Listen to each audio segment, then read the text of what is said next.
Good evening, I'm Daisy Richards and welcome to Monday's edition of the Regional News. We begin with news from Haiti. A fuel truck exploded on a road in Haiti's southern peninsula on Saturday, killing at least 16 people and leaving 40 survivors with serious burns, officials said. Haiti Prime Minister Gary Conille said emergency teams were working to, quote, save the lives of the seriously injured, unquote, after the incident, which occurred in the morning near the coastal city of Miragon in the department of Nipes.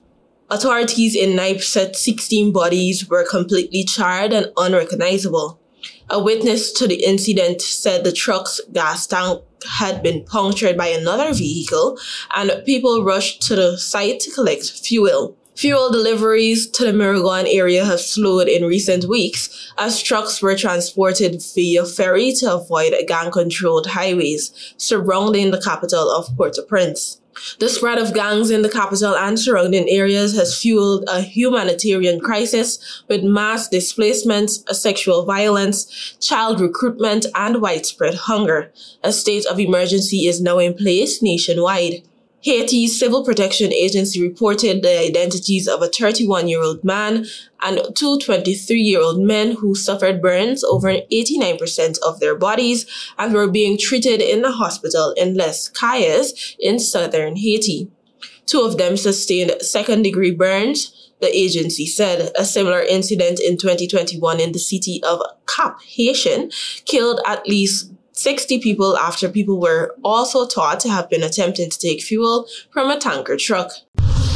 While in Mexico, Mexican authorities logged 7 homicides in the western state of Sinaloa on Friday, the latest violence to plague an area where increasingly frequent shootouts are fueling fears of the possible start of an intra-cartel war. The deaths bring the number of killings within the week to 19 after 12 killings were registered between Monday and Thursday. The Sinaloa prosecutor's office in a statement late on Friday said the latest victims were found in 4 separate locations. 2 people were killed in the capital of Culiacan and 5 in the municipality of Concordia, both of which the statement described as places, quote, where violent events have occurred between criminal groups, unquote. Sinaloa on the Pacific coast is the home base of the powerful Sinaloa cartel, a drug gang once led by Kingpin Joaquin El Chapo Guzman, who is now serving a life sentence in the U.S. The July arrest of another veteran gang leader, Ismael El Mayo Zambada, has stroked fears of the infighting and turf battles. The prosecutor's office also said on Friday it received 8 reports in Culiacan of men who had been kidnapped. In Culiacan, businesses have closed, public transportation has been cut back, and Independence Day festivities have been cancelled due to the worsening violence. Now for some international news. The accused Mexican kingpin Ismael El Mayo Zambada pleaded not guilty to drug trafficking charges on Saturday in the same New York courthouse where fellow Sinaloa cartel co-founder Joaquin El Chapo Guzman was convicted 5 years earlier.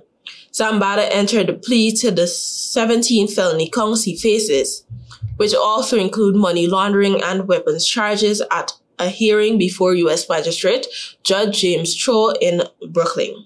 Cho ordered that Zambada, 76, be jailed pending trial. Prosecutor Francisco Navarro called Zambada, quote, one of the most, if not the most powerful narcotics kingpins in the world, unquote. Defense lawyer Frank Perez did not object to prosecutor's request to jail Zambada.